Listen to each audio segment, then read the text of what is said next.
HS Orka hefur staðið í stórræðum að undanförnu með framkvæmd á Reykjanesi upp á 10 milljarða króna við stækkun Reykjanesvirkjunar.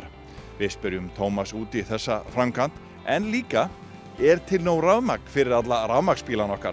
Það gaman að segja frá því að þetta verkefni hefur gengið bara mjög vel og á áætlun eins og við lögðum upp með. Þetta hefur ekki verið einfaldur tími. Við höfum náttúrulega gengið gegnum COVID. Svo hefur náttúrulega stríðið í Úkraínu líka haft áhrif á svona virðiskeðjur heimsins en samt sem áður allt komið sem við þurfum. Allar framkvæmdir hafa gengið á áætlun og kostnaðaráætlun staðist.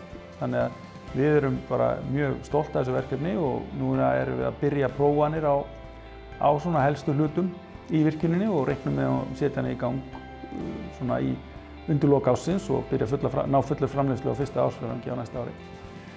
Ef þú kannski rifjar aðeins upp með okkur svona kannski nokkrar tölur eins og hvað átti þetta að kosta mikið og hvað búið að vera mikið af starfsfólki að vinna þarna og hvaða þýðingu hefur þetta fyrir hvað þetta mikil stækkun? Þetta er 30 megavatta stækkun og það er gaman að segja frá því að þetta í raun og veru að fullu verið að nýta betur þann varma sem við náum við virkjunum á Reykjanesi í fyrsta áfanga. Þannig að núna erum við í raun og veru bara að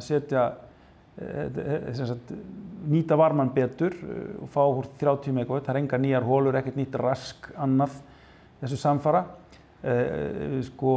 Kostnaðurinn hefur verið rétt rúmi 10 milljarðar á áætlaðri upphafi og við höfum staðið við það, stefnum í það. Og það verið þarna upp í 150 manns þegar mest og núna eru örugglega 120 með öllum verktökum og sérfræðingum sem eru við prófanir. Þannig að allt þetta hefur gengið mjög vel og verið afskaplega vel haldið utan þetta af teyminu hérna. Þannig að við erum mjög ánægð með okkur. Við vorum að tala við bílasala sem segir að 80% af pöntunum séu rafmagnsbílar. Já. Við tölum, svo við vitnum í eldri viðtölum, við tölum við forveraðinn sem sagði fyrir 5 árum síðan að orkan verður ekki til ný orka, rafmagni verður ekki til í snúrunum.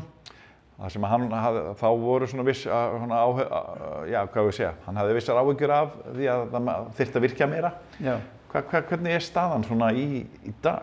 Ég held að það hafi sýnt sig mjög vel síðasta vetur að við höfum ekki Íslendingar verið nógu duglegir að virkja undanfarinn áratug. Hér var orkuskortur. Bræðslurnar allt land voru að vinna á fullu og þurftu að brenna olíu. Og við vorum mjög vel sett og mjög vel í sveit sett hvað það varðar gagnvart okkar viðskiptavinum og þurftum ekki að skerða neitt. Við erum nú þegar komið með sölu fyrir þessi 30 megavatt sem við erum að fá úr Reykjanesi og hún nefndi bíla, hver nýr rafmagnsbíll notar bara eins og 100 fermetra íbúð af rafmagni. Þannig að þessi bylting í rafvæðingu bíla, hún þarf fleiri megavatt. Og auðvitað finnst mér við eigum líka fókusur á betri nýtingu og betri nýtni og það akkúrat það sem við erum að gera á Reykjanesi. Við erum að nýta varmann betur og það einmitt tækifæri sem við höfum hér í Svartsengi líka að nýta varmann betur og framleiða meira rafmagn þannig. En vissulega eftirspurnaraukningin mikil og hún ekki bara í bílum. Það orkukreppa í Evrópu í dag. Það gífurleg eftirspurn eftir orku frá okkur Íslendingum í alls konar framleiðslu núna. Allt öðruvísi verkefni voru áður. Verkefni tengt matvælaframleiðslu, verkefni tengt eldsneytisframleiðslu og kannski mjög minni verkefni. Þannig að þetta eru tækifæri sem við höfum í dag að fara út í. Og þetta eru líka verkefni sem getur stutt við innanlandsmarkað og jafnvel til útflutnings. Þannig að við sjáum fullt af tækifærum í þessu.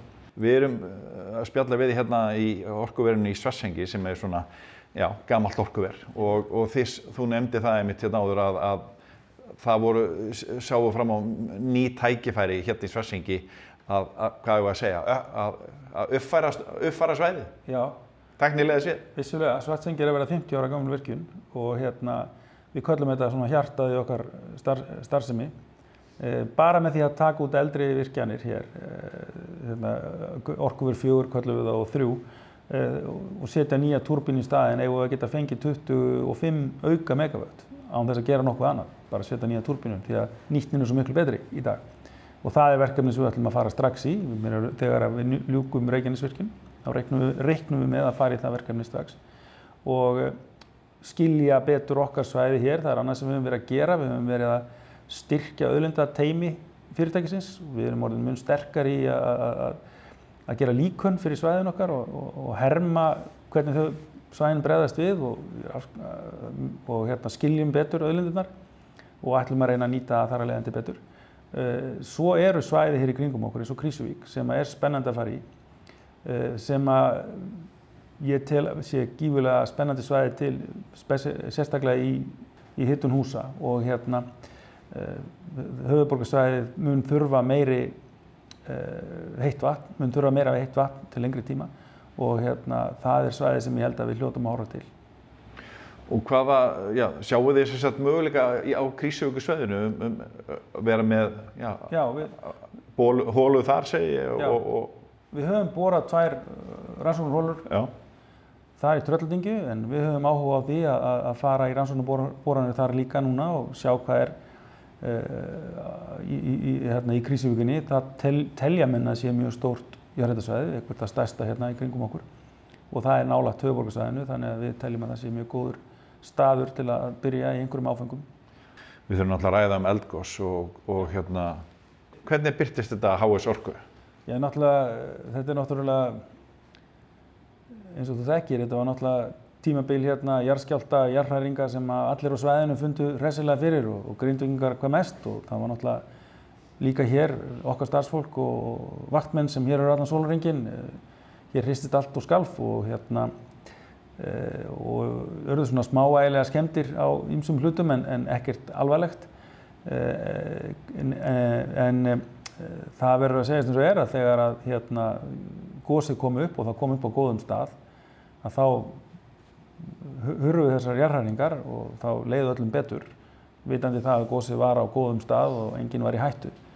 En í samfara jarðhræringunum urðu alls konar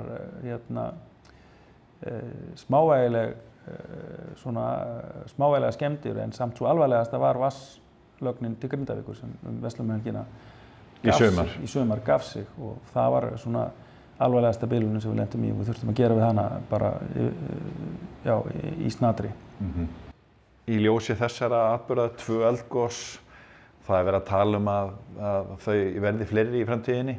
Hvernig hvernig takið þið þetta fyrir inn á ykkar borði? Hvað er þetta svæði ykkar, starfssvæði ykkar í mikil hættu, getur við sagt? Við erum náttúrulega með viðbragðsáætlanir sem við höfum bæði skrifað og farið yfir ítrekað miðað við mismunandi sviðsmyndir og við gerum það reglulega, förum í gegnum það, höfum æfingar. Við höfum unnið náið með almannavörnum sem hafa staðið sig mjög vel og hafa í raun og veru tengt okkur og Landsnet og önnur orkufyrirtæki mjög vel. Það er samstarfsvettvangur á þeim vettvangi til að afhenda krítíska vörur eins og rafmagn, heitt og kalt vatn og þannig að við höfum í raun og veru bara ekkert annað gert en að hafa okkar viðbragðsáætlanir í lagi, vita hvað við þurfum að gera með mismunandi sviðsmyndir og vera bara undirbúin, hafa okkar fólk tryggja öryggi fólks í öllum tilfellum. Sérfræðingar hafa verið að ræða áframhaldandi eldgos að það sé líklegt að þau verði fleiri. Er hægt að sjá fyrir, gæti eldgos verið nær eða eru mannvirki komin í hættu? Það sem ég kannski fyrst og fremst get sagt að maður fagnar því hversu nákvæmlega vísindamenn virðast geta spáð fyrir það hvar þetta kemur upp, hvernig við getum fylgst með þessu í dag. Þannig að út frá því gátum við vitað að þetta kæmi annar staðar að öllum líkindum en það kom og ekki hér. En vissulega sitjum við á Ungur-Hrauni og höfum farið í mikla uppbyggingu í gegnum áranna rás hér á Ungur-Hrauni en við teljum eins og núna að það sem að við gætum spáð og vísindamennir okkar getur spáð fyrir það ef við værum með hættu, þannig að við getum í raun og veru yfirgefið mannvirki og annað þess háttar. En eins og staðan er þá höfum við ekki metið það svo að við værum að mannvirkin væri mikilli hættu. Nei. Þannig að við erum ekki að tala að vatn og rafmagn fyrir Suðurnesin séu í hættu? Það ætti ekki að vera. Vissulega væri hægt að tryggja ýmislegt betur eins og bara með því að hér bara ein hitaveita á svæðinu. Það möguleiki kannski hugsanlega að byggja aðra hitaveitu einhvers staðar í tengslu við Reykjanesvirkjun og vera þá með tvöfalt kerfi sem næstum ekkert sveitarfélag gerir. En við þurfum kannski að horfa til þess í samvinnu við stjórnvöld og almannavarnayfirvöld. Eins með háspennulínur inn á svæðið. Það þarf að tryggja það að hér sé alltaf öryggi og jafnvel kallar þetta á það að Suðurnesjalína 2 henni sé flýtt ef eitthvað og vissulega þurfum við að horfa á allar þessar sviðsmyndir af því að það getur náttúrulega eitthvað komið upp sem eins og gerist með Grindavík, það rofnaði vatnslögn og það bara við erum bara með eina vatnsveitu þannig að við þurfum að horfa á þetta allt saman og það má eiginlega segja það að stjórnvöld hafa verið mjög opin fyrir öllu slíku og hafa verið með starfshóp sem hefur haft samband við okkur og unnið með okkur til þess að finna svona leiðir fram í þessu. Auðlindagarðurinn á Reykjanesi er svona afsprengi af hitaveitu Suðurnesja og síðar náttúrulega Háisorku og við hefum fjallað þetta og þið hefur sagt okkur frá þessu og annað. Nú eru fréttir, ekkert mjög gamla fréttir af því að það stærsta landeldi, fiskeldi verði í heiminum eða í Evrópu á Reykjanesi og þannig að þú sagðir svo ég vitna nú aftur í okkar eldra viðtal að þið væruð að markaðssetja þetta svæði, selja auðlindagarðinn í rauninni. Hvað getur þú sagt okkur af því? Það hefur bara gengið vel. Þú réttilega nefnir verkefnið, fiskeldisverkefnið á Reykjanesi og við höfum unnið mjög mikla forvinnu síðustu 2 árin. Skipulagt lóðir, verið tilbúin undir ný verkefni, verið aktíf í að ná í nýja mögulega viðskiptavini og svo það náttúrulega allt þetta tekur tíma. Lykilatriði að vera vel undirbúin og vita í á hvaða markaði við viljum sækja og það eru fjöldamörg verkefni núna sem eru svona á teikniborðinu og í spjalli við okkur og flest tengjast þau matvælavinnslu eða einhverju slíku. Þannig að við höfum bara horfum bjartsýn fram veginn í þessu og teljum að þessu mörg tækifæri í auðlindagarðinum. Það var gerð úttekt fyrir nokkrum árum og það voru held ég tæplega 2000 störf sem tengjast auðlindagarðinum hér á Suðurnesjum. Þetta er allt saman gjaldeyrisskapandi störf, þetta er allt saman mjög gott fyrir hagkerfið og við viljum bara halda áfram að leggja okkar að mörkum til þess að styrkja svæðið.